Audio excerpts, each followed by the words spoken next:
Hallelujah.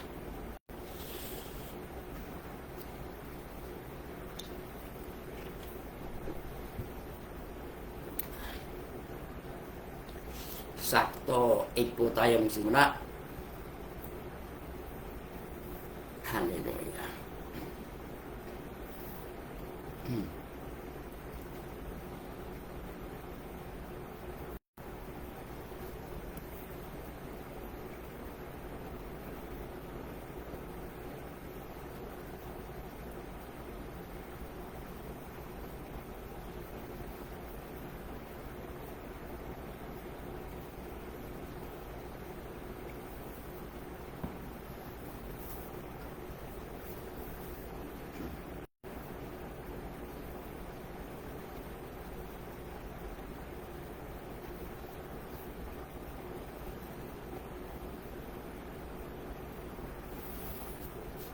Hallelujah.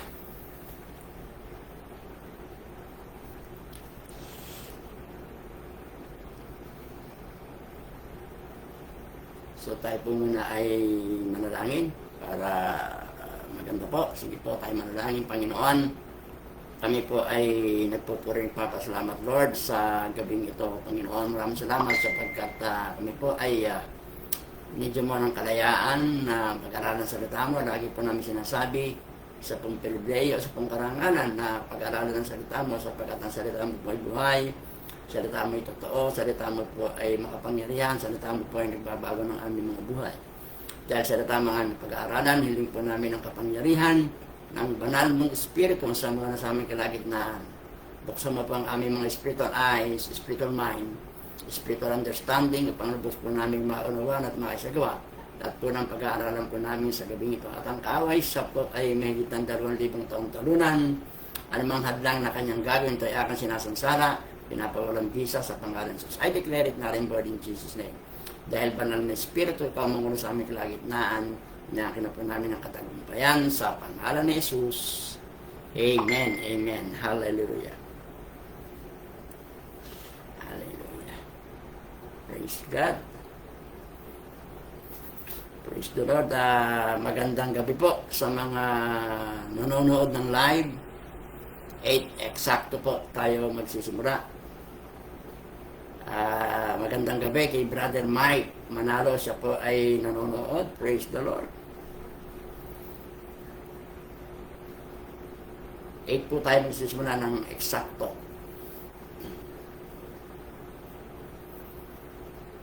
Praise God. Nung pong nakaraang Wednesday ay wala po tayong live streaming. Yan. Eksakto na po alas 8.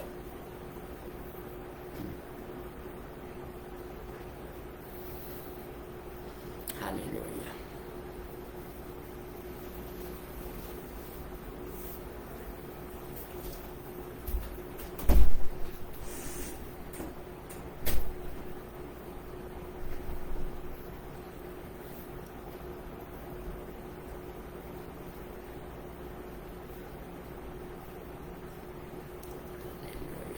Evening, Brother Mike. Okay, so tayo po ay magsisimula na. At ang ating pong pinag-aaralan ay yung message series po natin ay binabantang po natin the fruit of the Spirit, yung pong bunga ng Espiritu Santo. Mababasa po natin sa Galatians chapter 9 at chapter 5 verse 22 and 23. But the fruit of the Spirit is love, joy, peace, patience, goodness, kindness, gentleness, faithfulness, and self-control. 9 fruit of the Holy Spirit. Good evening din po kay Ren Amano, nanonood po siya. Kay Sister Karen, nanonood po siya. Praise the Lord. So, napag-aralan na po natin yung pong the fruit of love. Napag-aralan na po. Sa gabing ito, ang pag-aaralan po natin is the fruit of goodness, yung bunga ng kabutihan. Good evening kay Soyla Sumat. Nanonood po sa good evening. So sa gabing ito, ang ating pong pag-aaralan is the fruit of goodness, yung bunga po ng kabutihan. Sa ating pong pinag-aralan, ating pong napag-aralan, ang pag-ibig o the joy has to do with our attitude. Yung bunga ng pag-ibig, ito po may kinalaman sa ating pag-ugali, sa ating pong pakikitungo sa ating kapwa. Joy has to do with our emotion. Yung patience ay meron po ito kinalaman sa ating reaction. Paano tayo mag-react sa mga pangyayari? Paano tayo mag-react sa mga tao? Ang goodness has to do with our heart. Yung pong kabutihan, yung bunga ng kabutihan, ito po may kinalaman sa ating mga puso. So, ibig sabihin, tayo po ilalago sa kabutihan kapag hinayaan po natin ang banal na espiritu na linisin yung ating pong mga puso. Linisin at baguhin yung ating pong mga puso. Saan po ba natin kalimitang ginagamit yung salitang good o yung salitang mabuti sa Tagalog? Ginagamit po natin ang salitang mabuti o ang salitang good ay ginagamit po natin sa lahat ng uri po ng bagay. Halimbawa, how are you feeling now? Kamusta na ang pakiramdam mo ngayon? Mabuti, good. Kamusta na ang iyong panonood ng sine? Good. Kamusta na ang iyong day? Kagabi? Very good. Kamusta na ang business mo? Very good. So, ginagamit po natin yung salitang good or mabuti sa Tagalog para ilarawan yung mga bagay, yung lahat ng uri po ng mga bagay.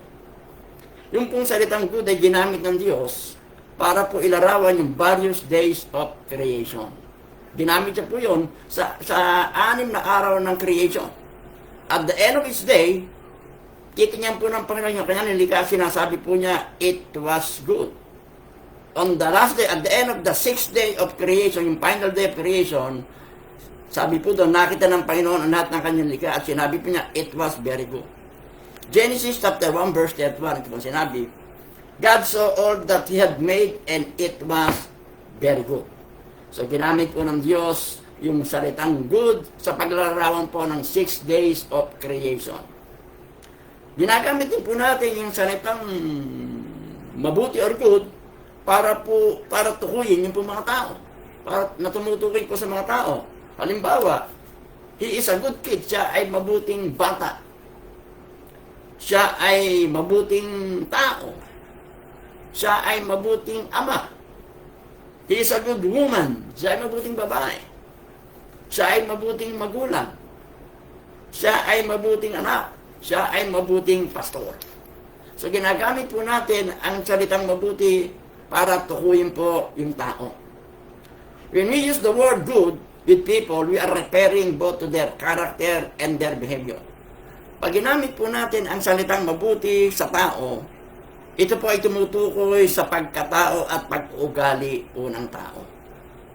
At yun din po yung paraan kung paano ginagamit ng Biblia yung pong salitang mabuti.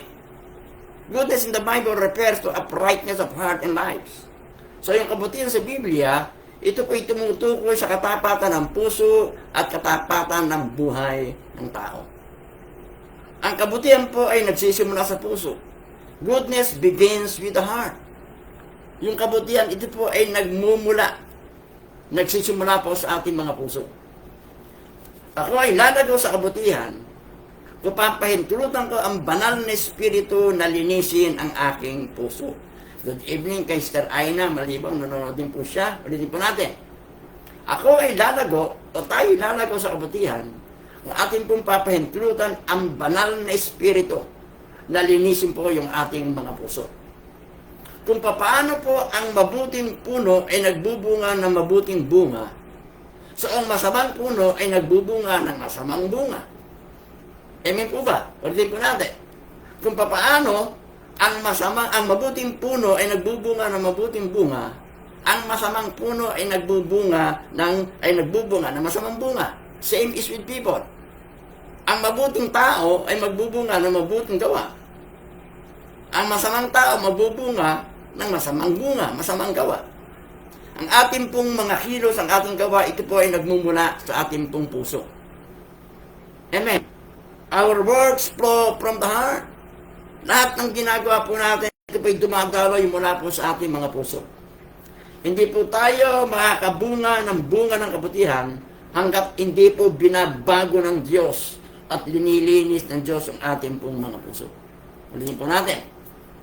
We cannot bear fruits of goodness unless God first purifies our heart. Hindi po tayo magkakaroon ng kakayanan. Hindi po natin kayang mamunga ng bunga ng kabutihan hanggang hindi po nililinis ng Diyos yung ating po mga puso. So goodness in the Bible is not simply who we are, but also what we do and what we are. So ang kabutihan po sa Biblia, hindi lang po simpleng kung sino tayo, kundi kung ano ang ating ginagawa at kung paano tayo kumikilos. Ulitin po natin, goodness in the Bible is not simply who we are, but also what we do and how we are.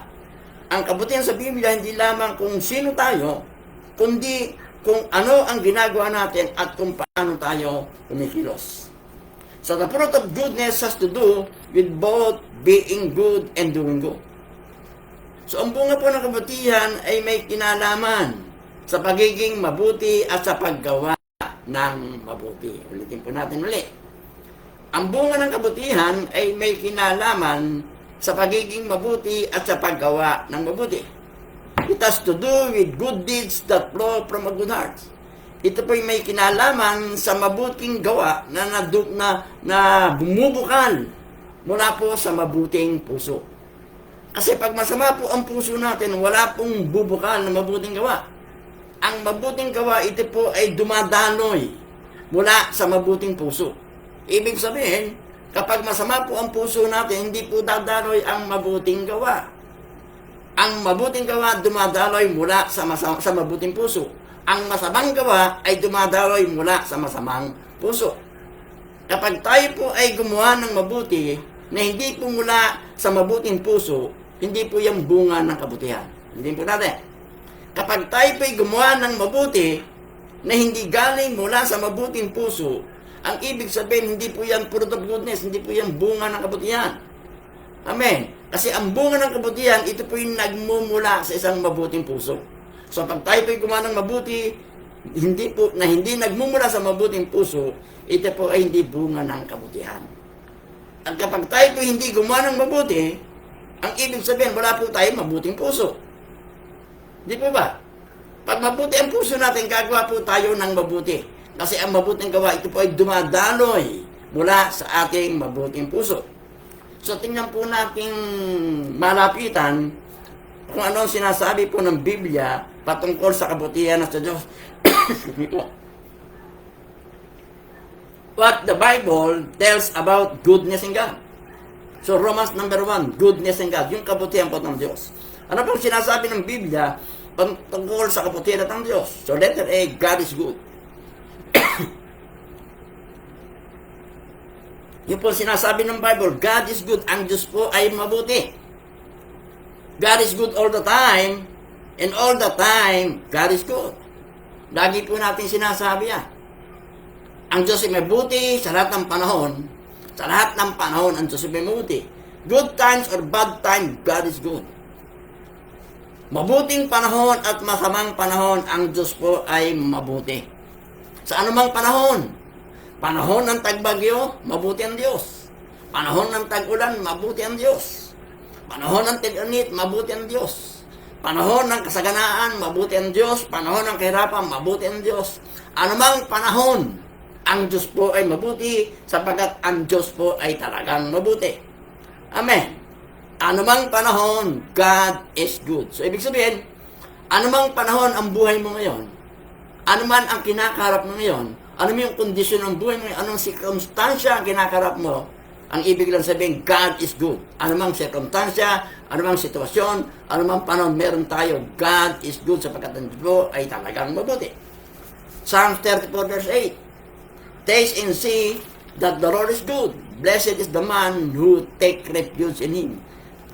Sabi ko sa Tagalog, lasahan mo at tingnan na ang Diyos ay mabuti. Taste and see that the Lord is good. Psalms 145 verse 9. The Lord is good to all and has compassion on all He has made. Ang Diyos ay mabuti sa lahat. Wala pong itinatangi po ang Panginoon. Sabi ng Romans 2:11, God has no respecter of person. Walang itinatangi. Siya po ay mabuti sa lahat ng tao. Amen. Wala pong pinipili. Anumang bansa, anumang nasyon, o anumang uri ng tao, ang Diyos po ay mabuti. Ang Diyos po'y mabuti sa atin bilang mga mananampalataya and even to the non-Christian. Ibig sabihin, mananampalataya ka man at hindi, ang Diyos po ay mabuti. Sa ating pong mananampalataya, mabuti ang Diyos. Maging sa hindi mananampalataya, mabuti rin po ang Diyos. Matthew chapter 5, verse 45. Sapagkat pinasisikat niya ang araw sa mabuti, gayon din sa masama. At nagpapulan siya sa matuwid at sa di matuwid. So pag ang Diyos po'y nagpaulan, hindi lamang po para sa mabutihan. Ang ulan para din po sa masama. Ang sabi dito, pinapasikat niya ang araw, o nagpapaulan siya, pinapasikat niya ang araw sa mabuti at sa masama. Siya po yung nagpapaulan para sa mabuti at sa masama. So ang Diyos po ay mabuti sa masama at sa hindi masama. Sa mabuti at sa masama, mabuti po ang ating pong Panginoon. He is good to all. Wala pong pinipili ang Panginoon. Amen. Si Kristo po yung namatay sa krus ng Kalbaryo para sa lahat. Sa lahat po ng tao. Siya ay mabuti para sa lahat. At makikita po natin yung kabutihan po ng Diyos na ito po yung na-display in creation. During the 6 days of creation, na-display po yung kabutihan ng Diyos. Sa bawat, at the end of the day, titingnan po ng Diyos yung kanyang likha at sasabihin niya, it's good. At bago po likanin ng Diyos ang tao po kasi ay nilikha ng Diyos sa 6 days. Bago po likain ng Diyos ang tao, nilikha muna ng Diyos ang lahat ng kailangan ng tao. Kaya doon pa lamang po ipinakita ng Diyos kung gaano siya kabuti sa mga tao. Nung nilikain ng Diyos ang tao, lahat ng kailangan po ng tao na andun na para siya po ay mabuhay. Amen. So pinakita po ng Diyos sa kanyang kabutihan during the 6 days of creation. Pinakita po ng Diyos yung kanyang kabutihan, o makikita po natin yung kabutihan ng Diyos during the Exodus. Nung pinalaya po ng Panginoon ang mga Israelita from Egyptian bondage sa pamagitan po ni Moses. 430 years of Egyptian bondage, pinalaya po ng Panginoon ang Israelita mula sa Egypto sa pamagitan po ni Moses. Nagpadala ang Panginoon ng 10 salot, kung natatandaan po natin. At nung sila'y tumawid sa Red Sea, hinati po ng Panginoon yung dagat, naging highway yung dagat, nakatuwid po yung mga Israelita. At nung kahulihan pong pangyapak ng Israelita ay tumapak po sa lupa, bumalik po yung tubig, yung po mga Egyptian, nalunod ng namatay po. So pinakita po, o makikita po natin ang kabutihan ng Diyos during the Exodus. At makikita po natin yung kabutihan ng Diyos with the Israelite nung sila po ay nag-wander, nagpaikot-ikot sa wilderness for 40 years. Sa 4 na taon po nila, napaikot-ikot po sa wilderness, makikita po natin kabutihan ng Diyos. Yung kanilang sandalyas, yung kanilang damit na suot, hindi po nasira. Saan ka po nakakita, yung sandalyas at damit for 40 years, hindi nasira. Ganun po kabuti ang Panginoon. Nung sila po ay nagutom, ang Diyos po ay nagpadala ng manna from heaven. Manna from heaven, pagkain mula sa langit, wala po silang gagawin, hindi pulutin araw-araw, hindi po sila nagtatrabaho. Nung sila po ay nanawa sa manna, ang Diyos po ay nagpadala ng karne po ng pugo. Pag sila po ay nauuhaw, yung pong water on the rock, mula po doon sa bato, bumubukan ang tubig. Wala pa pong water station noon. Wala pa pong water station noon. Pag sila nauuhaw, bumubukan po yung tubig mula sa bato. At pag sila po ay naglalakbay sa araw, meron pong pillar of clouds by day. Para hindi po sila mainitan, meron pillar of clouds by day. Sa gabi naman po, para hindi sila madiliman, pillar of fire by night. So, ganun po kabuti ang Diyos. Nakita natin ang kabutihan ng Diyos during the 40 years ng mga Israelita sa wilderness. Nakita rin po natin yung kabutihan ng Diyos nung isinugo ng Diyos si Kristo dito sa mundo. Nagdusa na matay sa krus ng Kalbaryo para sa atin, para maging tagapagligtas po natin. Sabi po ng Romans 8:32, He who did not spare His own Son, but gave Him up for us all, how will He not also, along with Him, graciously give us all things? Amen. So nakita po natin yung pong kabutihan ng Diyos nung si Kristo po isinugo ng Diyos. Diyos na nagkatawang tao. Iniwan yung glory of heaven. Iniwanan yung kalawalatian sa langit. Nagkatawang tao na muhay na parang isang alipin hanggang sa kamatayan sa krus ng Kalbaryo. Amen. Nakita rin po natin Yung kabutihan ng Diyos, nang isinugo ng Panginoon, nang pinadala niya po yung banal na Espiritu sa atin. Amen. Si Kristo po yung umakyat sa langit, pinadala po ng Panginoon yung banal na Espiritu na nahanto sa atin. John 16:7. But very truly I tell you, it is for your good that I am going away. Unless I go away, the advocate will not come to you, but if I go, I will send him to you. Amen. Nung si Kristo po yung umakyat sa langit, pinadala po niya yung banal na Espiritu dito. At nung po tayo na born again, tinagap natin si Kristo as Lord and Savior, yung pong banal na Espiritu na nanahan po sa atin, nanahan sa atin. Lahat po ng Kristan, merong banal na Espiritong nananahan po sa buhay ng banal. Nasa puso po natin. Amen. Na isinugo po ng Panginoon. At makikita rin po natin yung kabutihan ng Diyos sa araw-araw po ng ating mga buhay. Yung gumising lang po tayo sa umaga na humihinga, napakabuti po ng Panginoon. Yung pagising mo, meron kang maiinom na tubig, napakabuti po ng Diyos. Yung pagising mo, meron kang tubig na maiinom, meron kang makakain, meron kang pamilya, napakabuti po ng Panginoon. Sa araw-araw ng buhay po natin, mabuti ang Diyos. At ang sinabi natin, ang Diyos po yung mabuti sa lahat ng panahon. Sa araw-araw, ano man yung nararanasan natin, ano man yung sirkumstansya ng buhay natin, ano man yung sitwasyon ng buhay natin, ano man yung panahon ng buhay natin ngayon, mabuti po ang Diyos sa atin sa araw, every day. Sabi nga natin, sabi doon sa Facebook, every gising is a blessing. Amen. Maging sa oras pong ito, napakabuti ng Diyos sa atin. Kasi bakit? Nakakapanginig po tayo, nakakapangaral tayo ng salita ng Diyos through live streaming sa Facebook. Yun po ay biyaya ng Panginoon. At mabuti ang Diyos sapagkat marami pong nakakapakinig ng salita po ng ating Panginoon. At ating pong makikita yung kabutihan ng Diyos sa pagbabalik po ng ating pong Panginoong Jesucristo. Makikita natin yung kabutihan ng Diyos.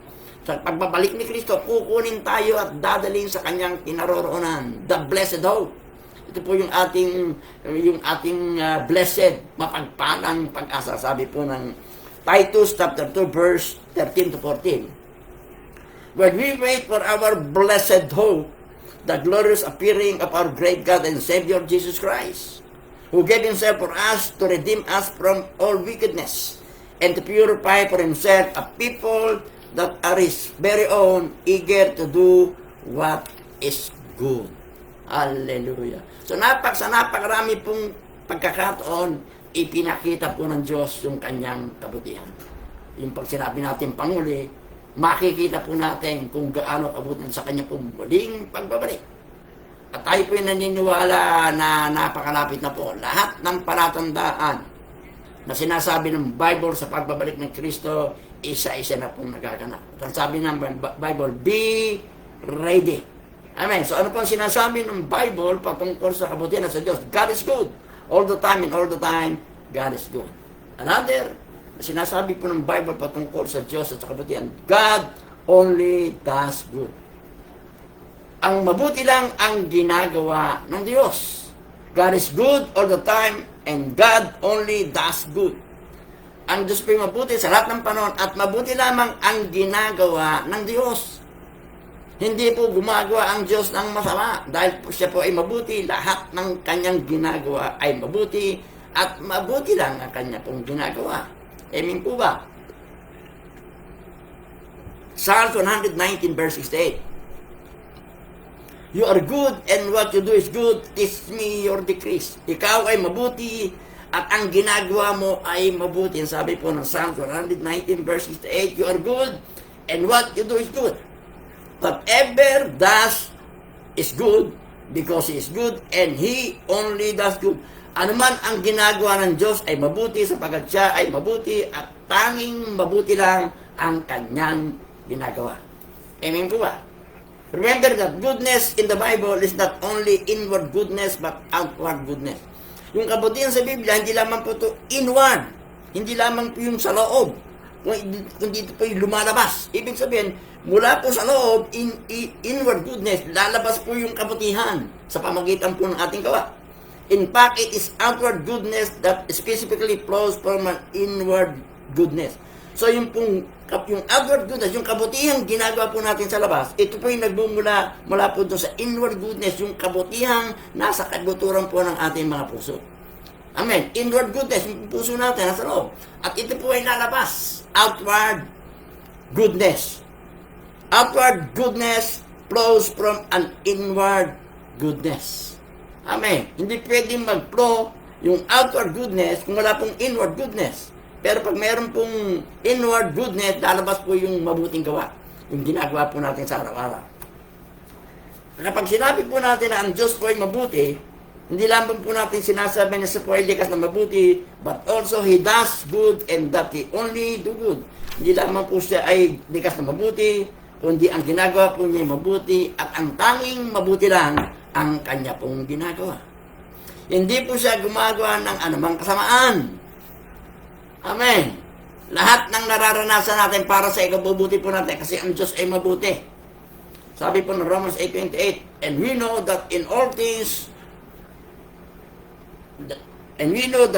work together for good to those who love God and to those who are called according to His purpose. Sabi po na lahat ng bagay, mabuti mo naman sa ito'y sama-samang kikilos para sa ikabubuti ng mga umiibig sa Diyos at tinawag ayon sa Kanyang panukala. Amen.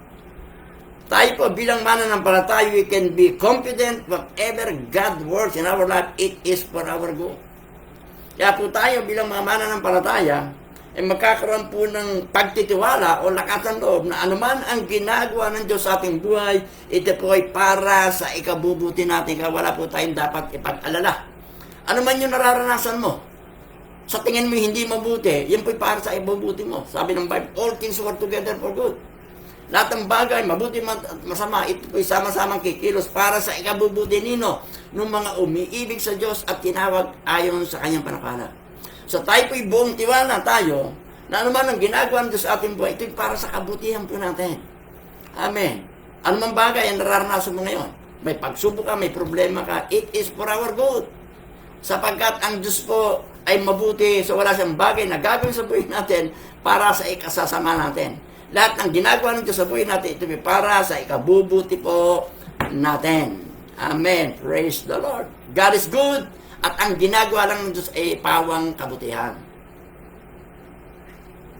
Ito po yung kagandahan ng Diyos na ating pinaglilingkuran. Di ba, miski hindi tayo mabuti, mabuti ang Diyos. Miski tayo pasuray, mabuti pa rin po ang Diyos sa atin. Miski tayo laging sumasablay, ang Diyos hindi nababawas yung kabutihan ng Diyos sa atin. Yun po yung kagandahan. Kasi tayong tao, iba eh. Minsan mabuti tayo sa mga tao, mabuti sa atin. Pero pag yung tao hindi na mabuti sa atin, hindi na tayo mabuti sa kanila. Pero ang Diyos, yung kabutihan ng Diyos nananatili. Yung kabutihan ng Diyos hindi nakabase sa kabutihan po natin. Ang Diyos mabuti, miskin hindi tayo mabuti. Ang Diyos mabuti, miskin hindi tayo tapat. Yung kabutihan ng Diyos permanente. Yun po yung kagandahan. God is good all the time.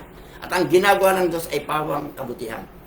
Ang sabi po ni Thomas Hudson sa kanya pong libro na ang pamagat, All Things for Good. Ang sabi po niya, if it is good for us, we shall have it. Sabi niya, kung ito'y mabuti para sa atin, makakamit natin ito.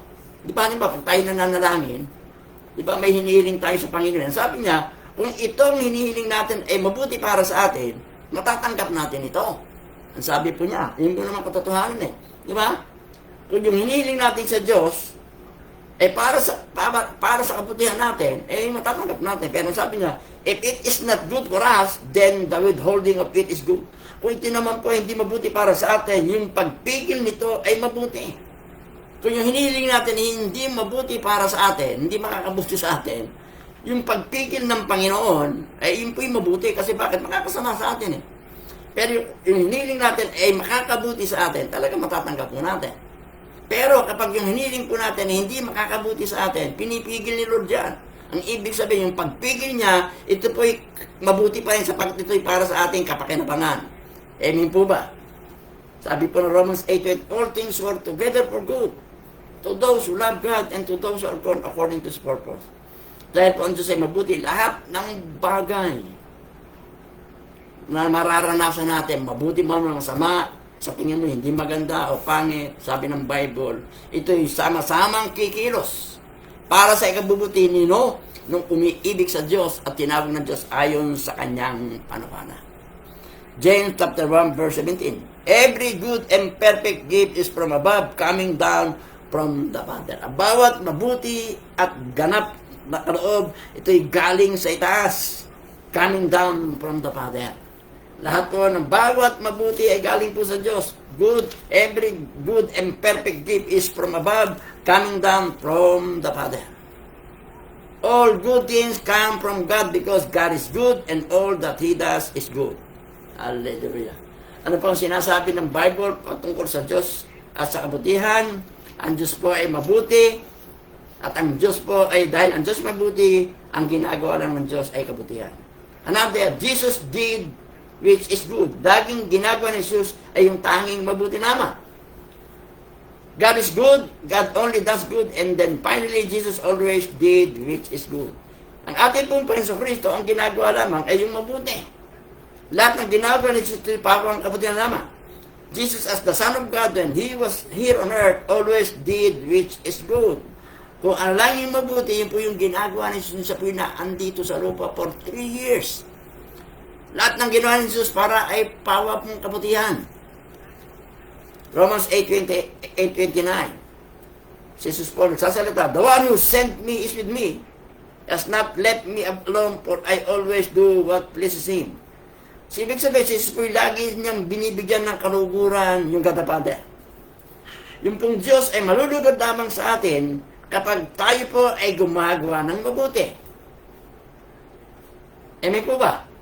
Ang Diyos po ay malulugod sa atin kapag tayo po ay gumagawa ng mabuti. Nang ibig sabihin, ating po sa Kristo, lagi niya ginagawa ay mabuti, kaya nalulugod sa kanyang Panginoon. Sabi po niya ulit, sa binasa natin, Romans 8:29. The one who sent me is with me, He has not left me alone, for I always do what pleases Him. Ang Diyos po ay nalulugod sa atin kapag tayo po ay gumagawa ng mabuti. Amen. Pag hindi na tayo gumagawa ng mabuti, hindi po nalulugod ng Diyos, pero hindi ibig sabihin, hindi na mabuti ang Diyos sa atin. Hindi lang sa nalulugod kapag tayo po gumagawa ng hindi mabuti. Pero hindi po ibig sabihin, hindi na mabuti ang Diyos sa atin. Mismo tayo nahulog sa kasalanan, mabuti pa rin eh. Yun po yung kagandahan eh. Mismo tayo sumasablay, nahulog sa kasalanan, yung kabutihan ng Diyos hindi po nawawala. Dahil nga sa kabutihan ng Diyos, mismo tayo minsan yung talaga nagpupumilit umalis. Ang Diyos ang gumagawa ng kaparaanan para makabalik tayo. Ganun po kabuti yung Diyos natin. Amen. Sabi po ng Acts 10:38. How God anointed Jesus of Nazareth. Ang nagsasalita po dito si Peter. Sabi po sa Acts 10:38, how God anointed Jesus of Nazareth with the Holy Spirit and power, and how He went around doing good. How He went around doing good and healing all who were under the power of the devil, because God is with Him. Si Pedro po ay disciple ng Jesus Christ. Bagay po siya ng inner circle. Siya po yung laging kasama ng ating Panginoon Diyos. Kasama sa inner circle. Siya po yung laging kasama ng Panginoon Kristo. Siya po yung nakakita ng person. Siya po yung nagkaroon ng person access kung paano pinamuhay ni Kristo niya kayang buhay. Kaya sabi po niya sa Acts 10:38, sabi po niya doon, how God anointed Jesus of Nazareth with the Holy Spirit and power, and how He went around doing good. How He went around doing good. Umiikot-ikot at gumagawa po ng mabuti. Sabi po ng John 10:11, I am the good shepherd, and the good shepherd laid down his life for his sheep. Ako ang mabuting pastol. Ang mabuting pastol, inaalay ang kanyang buhay para sa mga tupa. Ganun po kabuti ang Diyos. Inaalay niya yung kanyang buhay para sa atin. Nung panahon na tayo po yung mga makasalanan. Nung panahon na tayo po yung mga rebelde. Nung panahon na tayo po yung pasaway. Doon po inalay ni Kristo ang kanyang buhay para po sa atin. Ganun po kabuti ang Diyos. John 10:8. I give them eternal life, and they shall never perish. No one will snatch them out of my hand. Sabi ni Jesus, binigyan ko sila ng buhay na walang hanggan, at hindi sila mapapahamak, at hindi sila maagaw, ni naman sa akin pong kamay, sabi ng Panginoon. So, ibig sabihin, sabi ng John 10:28, tayo po nasa kamay ng ating Panginoong Kristo.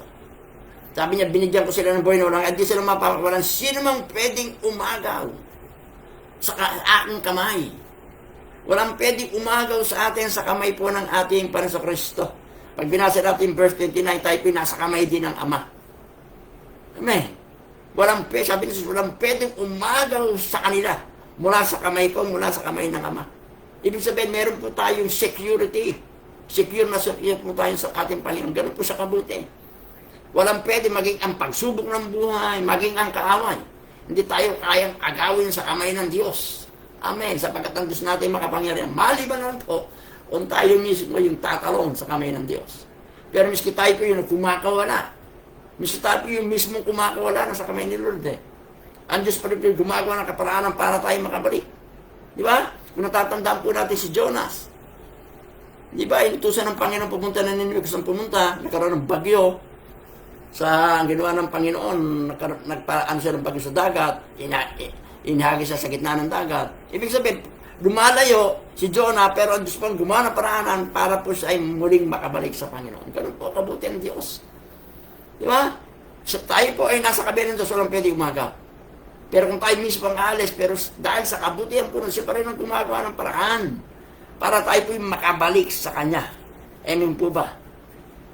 Yung Jesus Christ incarnation is for our own good. Yung pagkakataon tao ni Kristo, yun po'y para sa ating kabutihan. Yung pagdurusa ni Kristo at kamatayan sa krus ng Kalbaryo, ito po'y para sa ating kabutihan. Hindi po tayo magkakaroon ng kaligtasan, ng buhay na walang hanggan, kundi si Kristo namatay sa krus ng Kalbaryo. Yung kanyang paglilibing, siya po'y nilibing para rin po sa ating kabutihan. Siya po'y muling nabuhay mula sa mga patay, yun po'y para rin po sa ating kabutihan. Siya po'y umakyat sa kanan, trono ng Diyos, yun din po'y para sa ating kabutihan. Muli siyang babalik para sa atin.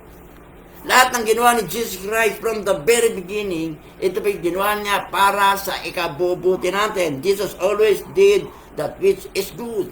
Kasi ang tanging ginagawa ni Kristo, yung lamang mabuti. So what the Bible tells us about goodness in God, God is good all the time. God only does good, and Jesus Christ always did which is good. Amen. Praise God. Ito po sinasabi ng Bible about goodness in God. What the Bible tells us about goodness in the heart. Ano man po sinasabi ng Biblia sa atin patungkol sa kabutihan at sa puso.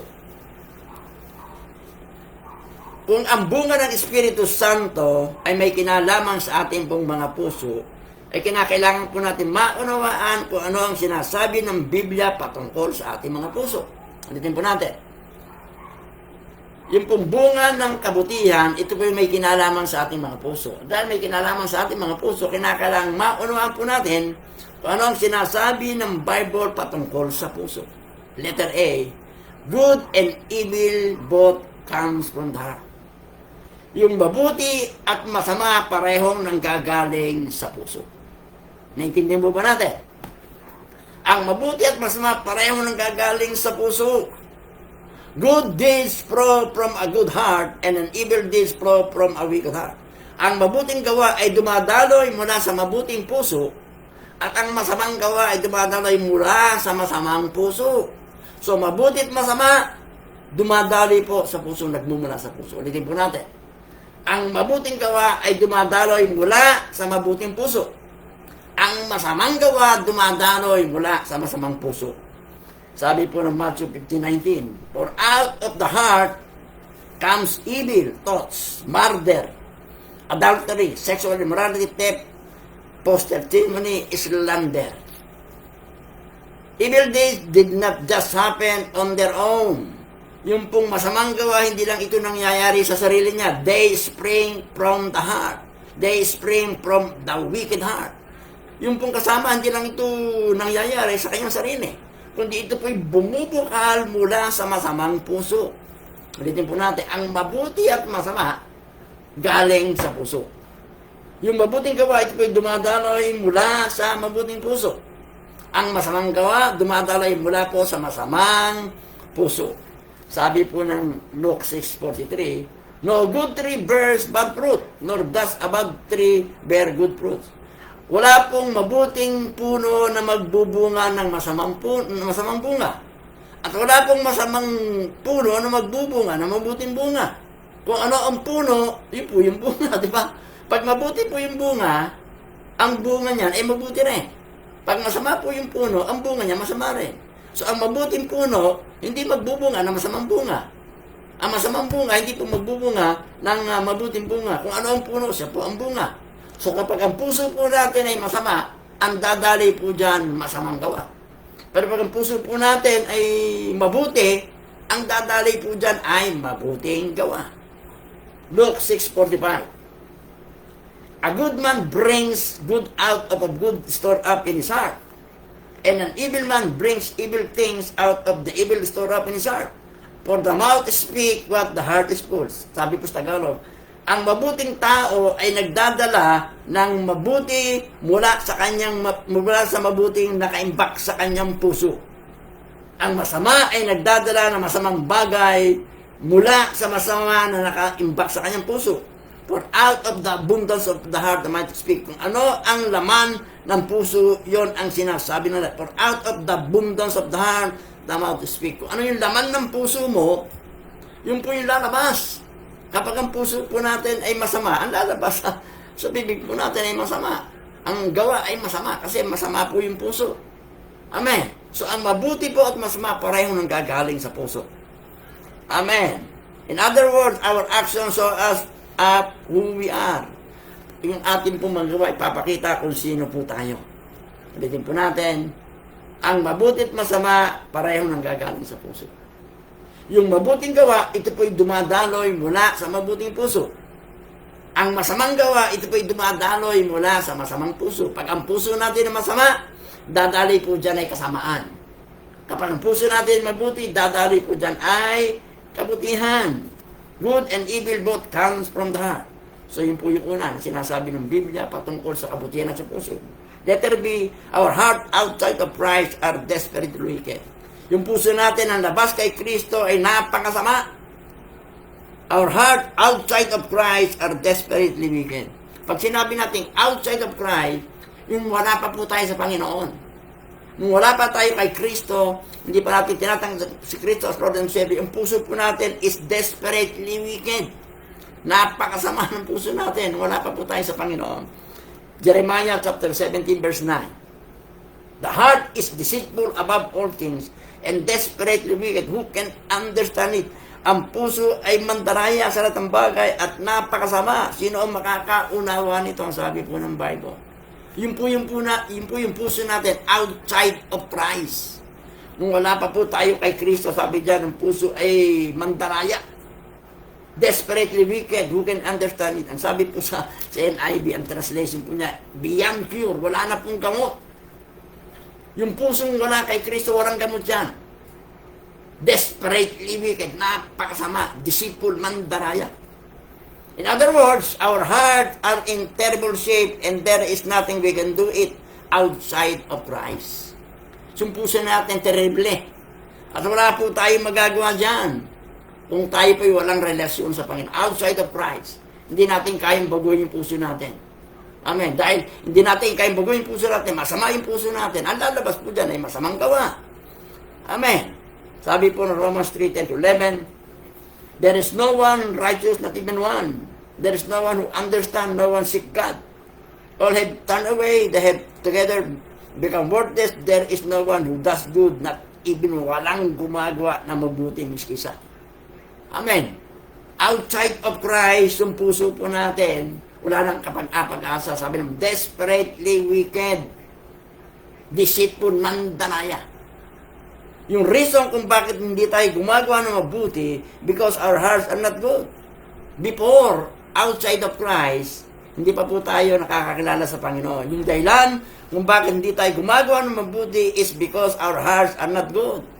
Sapagkat ang puso po natin ay hindi po mabuti. Nung tayo po born again, gumagawa tayo ng mabuti, pero hindi po nagmumula sa mabuting puso. Kasi yung puso natin, outside of Christ, masama po yan, desperately wicked. Pero miskin hindi tayo born again, gumagawa tayo ng mabuti, pero not from a good heart. Amen. Hindi mula sa mabuting puso. Kasi yung puso natin outside of Christ is deceitful, desperately wicked. Amen. God does not save us because we are good, but God save us because He is good. Tayo po niligtas hindi dahil tayo mabuti, kundi tayo niligtas dapat siya po ay mabuti. Our heart outside of Christ are desperately wicked and that's a problem. Problema po yan. problema po yan. Nung tayo po hindi mananampalataya, problema po natin yan. Kasi masama po yung puso natin. Kaya minsan, kung hindi pa tayo mananampalataya, bagamat tayo po gumagawa ng buti, pero iba po yung motibo natin. Di ba? Isang gumagawa tayo ng buti, not out from a good heart. Pag tayo gumagawa ng buti, lagi tayo meron mga hidden agenda. Minsan meron tayong reason behind na hindi maganda. Di ba? So yung kabutihan ginagawa natin, not out of good heart, yun po ay hindi bunga ng kabutihan. Sapagkat ang puso po natin, outside of Christ, desperately wicked. Deceitful, mandaraya po. Pansinin natin, hindi tayo mananampalataya. Di ba nga mandaraya po tayong pare-pareho? Di ba? Mandaraya nga tayo, hindi nga tayo marunong magpatawad eh. Binibilang natin ginagawa ng kapwa natin sa atin eh. In order to do good deeds that are truly pleasing to God, we need a new heart. Tinutukoy natin, hindi pa tayo mananampalataya, di ba? Para tayo makagawa ng mabuti na talaga nakakarugusan, kinakailangan po natin yung bagong puso. We don't need heart surgery, we need a heart transplant. Hindi po natin kailangan yung pong heart surgery, kundi heart transplant. We need a new heart if you are going to be good.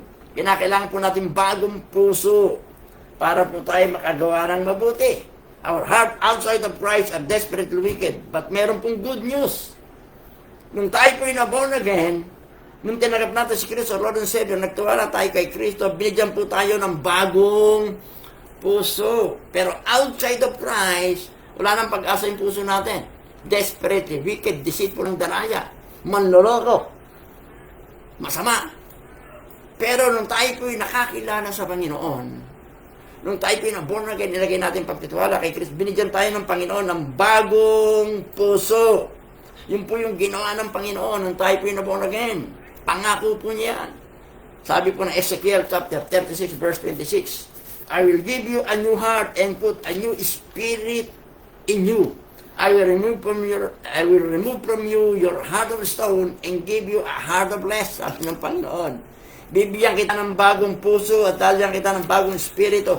Aalisin ko mula sa iyong pusong bato at papalitan ko ng pusong laman. Yun po yung puso natin ng araw na wala pa po tayo sa Panginoon. Pusong bato. Pusong matigas. Di ba? Hindi marunong magpatawan. Laging galit. Kumain, matigas ang puso natin nun eh. Di ba? Kung tayo hindi mananampalataya, ako po hindi naman ako iyakin eh. Hindi po ako iyakin. Matigas nga ang puso eh. Hindi ako iyakin. Pero naborn again ako. Naging iyakin po ako sa Panginoon. No, hindi mo po ako, miski nung bata ako, hindi mo ako basta-basta mapapayak.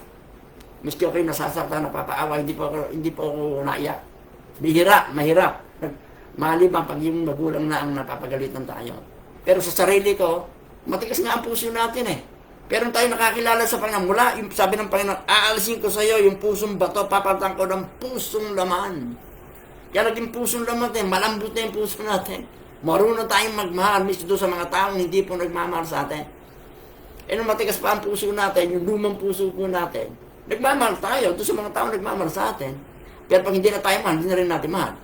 Itong bagong pusong ibinigay po sa atin ng Diyos, pusong laman, nagmamahal tayo sa mga taong nagmamahal sa atin, nagmamahal tayo sa mga taong hindi nagmamahal sa atin, nagmamahal tayo sa mga taong gumagawa sa atin ng mabuti, nagmamahal din tayo sa mga taong hindi gumagawa sa atin ng mabuti. Kasi yung pusong bagong ibinigay Diyos, wala pong pinipiling mahalin lahat ng tao katulad ng ating Panginoon. Siya po mabuti sa lahat ng tao. So yung mabuting puso, yung pusong bato na pinalitan ng Diyos ng pusong laman, ito po yung mabuti para sa lahat. Wala rin itinatangi. Alam po ng Diyos na ating lumang puso ay wala pong kakayanan ng gumawa ng mabuti. Kaya ang ginawa po ng Diyos nung tayo na born again, binigyan tayo ng bagong puso. Amen. Kaya po tayo nakagagawa ng mabuti out of a good heart. Dumadaroy sa ating bagong puso na ibinigay po sa atin ng ating pong Panginoon Diyos. Puri po, Panginoon. Yun po yung kabutihan ni Lord. Kung hindi po tayo nakakilala sa Panginoon, puso natin bato pa rin. Hindi natitinag. Di ba? Ay, yung puso natin ngayon, gaano katigas tayo, talaga misa umiyak tayo sa Panginoon eh. Umiiyak tayo pag yung ating kapamanan partaya nasasaktan. Yun po yung pusong laman. nagmamalasakit, nagmamahal, miski kanino man. Amen. Sabi nga ng 2 Corinthians 5:17, therefore, if anyone is in Christ, he is a new creation, the old has gone, the new has come. Nung tayo po yung na-born again, amen, lahat po ay nagbago, including our deceitful heart that could only produce evil. Kasama po yun. Hallelujah. Hallelujah, Lord. Hallelujah, Jesus. Hallelujah, Lord. Hallelujah, Jesus. Sandali na po, excuse po, sandali. Ana, maluso pa.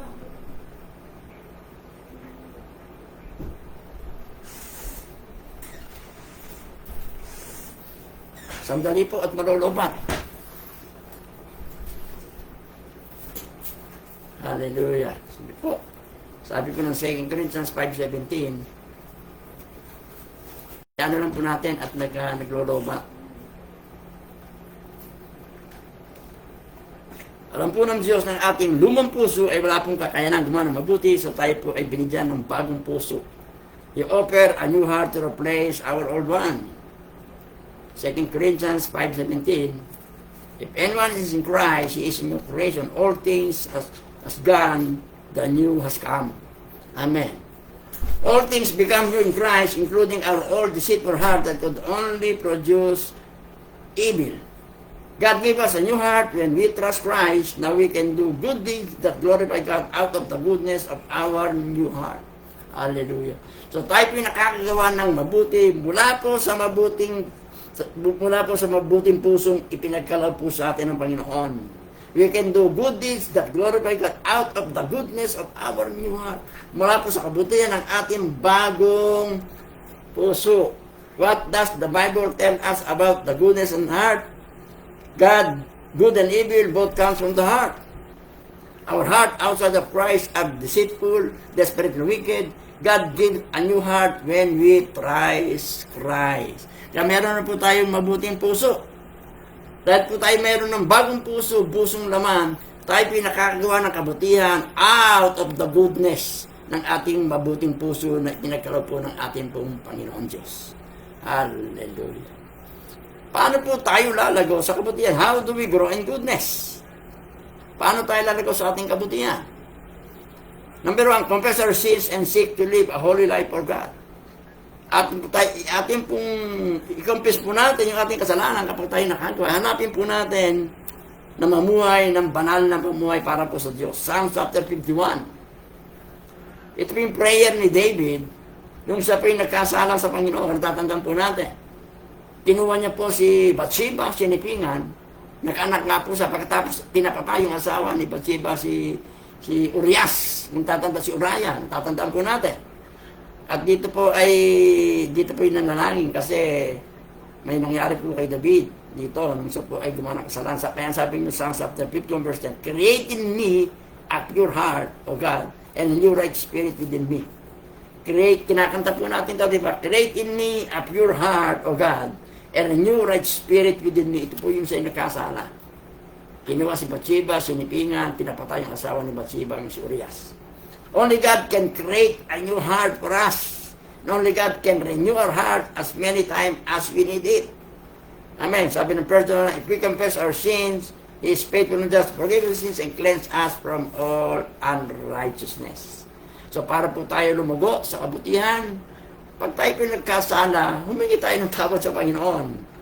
Amen. Diba? Katulad sinabi natin kanina, I will grow in goodness if I allow the Spirit to purify my heart. Ako ay lalago sa kabutihan kapag pinentulutan ko ang banal na Espiritu na linisin ang aking puso. Confessing sins lead to a pure heart. Pag ating pong inihingi ng tawad yung ating kasalanan, ito po ay umaakay patungo po sa dalisay na puso. When we confess our sins, God is faithful and just, forgive our sins and cleanse us from all unrighteousness. So number 1, para po tayo lumago sa kabutihan, confess our sins and seek to live a holy life for God. Number 2, how to grow in goodness, seek to glorify God by doing good works. Hanapin po natin maluwalhati ang Diyos sa pamagitan po ng paggawa ng mabuting gawa. Sabi po ng 5:16, Matthew, in the same way, let your light shine before man, that they may see your good works and praise your Father in heaven. Kapag tayo po'y gumawa ng mabuti, naluluwalhati po yung God the Father, nag-glorify. Hindi lang sa pamagitan natin, kundi sa pamagitan ng mga tao nakakikitang gumagawa tayo ng kabutihan. Diba? Nag-glorify si Lord. Ulitin po natin, in the same way, let your light shine before man, that they may see your good works and praise your Father in heaven. Diba? Pag tayo po'y gumagawa ng kabutihan sa ating kapwa, at may nakakakita sa ginawa po natin, natutuwa sila, nagpapasalamat sila sa Panginoon, at nag-glorify po ang Panginoon sa pamagitan ng mabuting gawa na ginagawa po natin. Seek to glorify God by doing good works. Ephesians chapter 6, chapter 2, verse 10. For we are God's workmanship created in Christ Jesus to do good works which God prepared in advance for us. Tayo po yung workmanship ng Panginoon. Siya yung lumikha sa atin, created in Christ Jesus to do good work. Tayo po nilikha para gumawa ng mabuti. Hindi po tayo nilikha ng Diyos para gumawa ng masama. Tayo nilikha ng Diyos para gumawa ng mabuti sapagkat ang Diyos na lumikha po sa atin ay mabuti. 1 Peter chapter 2 verse 12. Live such a good life among the pagans that through they accuse you of doing wrong, they may see your good work deeds and glorify God on the day He visits us. Mamuhay, sabi po dito, mamuhay sa buhay na kung saan among the pagan, doon sa paligid ng mga dimanampalataya, bagaman tayo inaakasuhan ng mali, pero pag nakita nila yung ating mabuting gawa, sabi ng Bible, it will glorify God on the day He visit us. Yung mabuting gawa na ginagawa po natin, marami pong minsan may mga unbeliever na nag-aakusa sa atin, may sinasabi sa atin hindi maganda.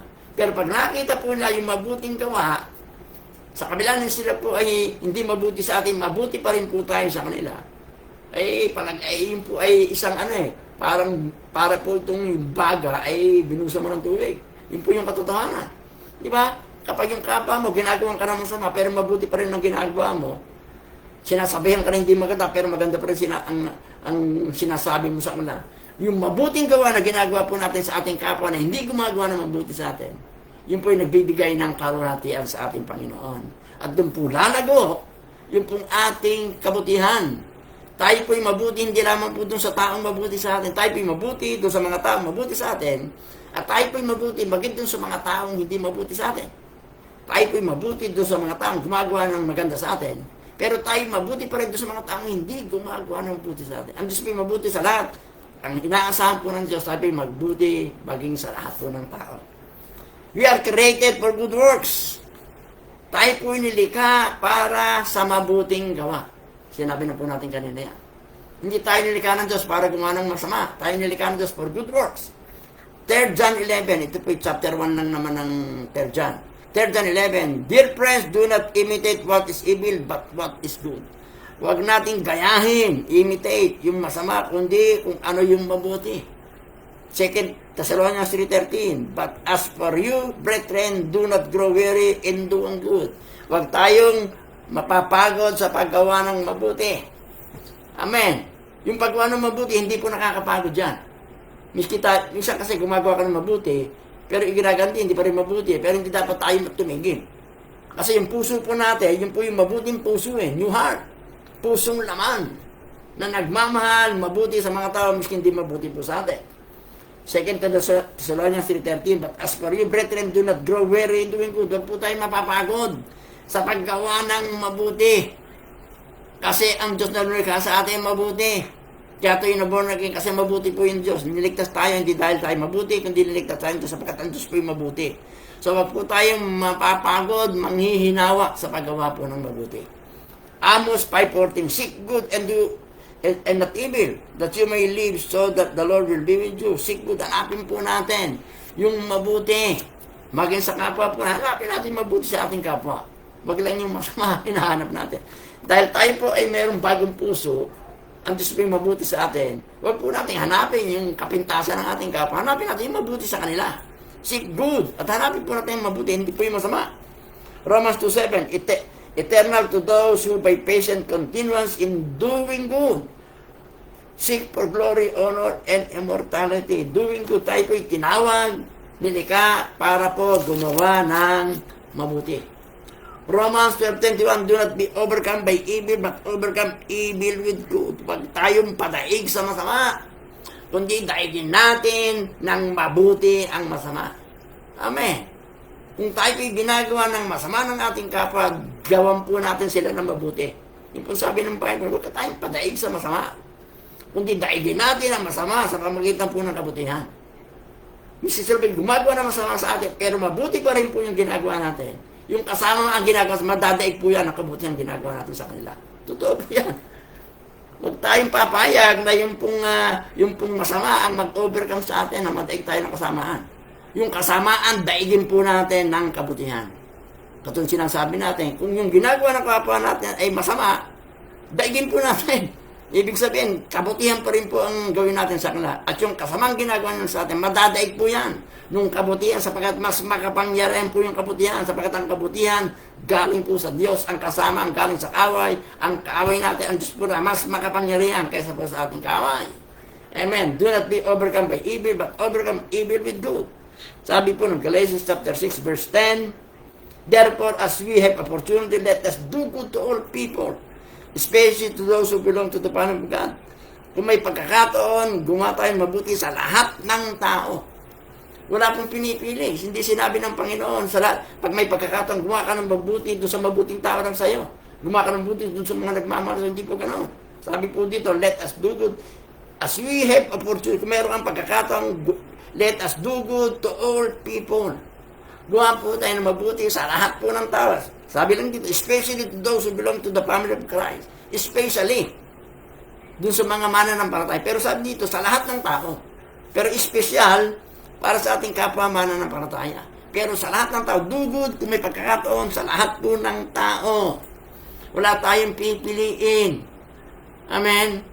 Kung tayo po hindi mananampalataya, may pinipili tayo eh. Mismo kapag mayroong mga birthday sa atin, pinipili natin kung sino yung ating imbitahin eh. Pag hindi tayo inimbita ng birthday niya, hindi rin natin imbitahin eh. Doing good to all people. Yun po yung kalooban ng Panginoon. Kasi si Jesus Christ, yung God the Father, God the Son, God the Holy Spirit, minahal po tayo. Minahal lahat ng tao. Hindi siya namili. Same as Judas. Di ba? Mahalin natin ang lahat po ng tao. Maging mabuti tayo sa lahat ng tao. Remember that the fruit of goodness is not just about being good, but doing good. Amen. So, paano po tayo lalago sa kabutihan? Confess po natin yung kasalanan, hindi natin ang tawad. Then seek to glorify God by doing good and focus on the things that good and pure. Mag-focus doon tayo sa mga bagay na mabuti at sa mga bagay na dalisay. Sabi po ng Romans 12:9, hate what is evil, cling to what is good. Kamihan po natin yung masama.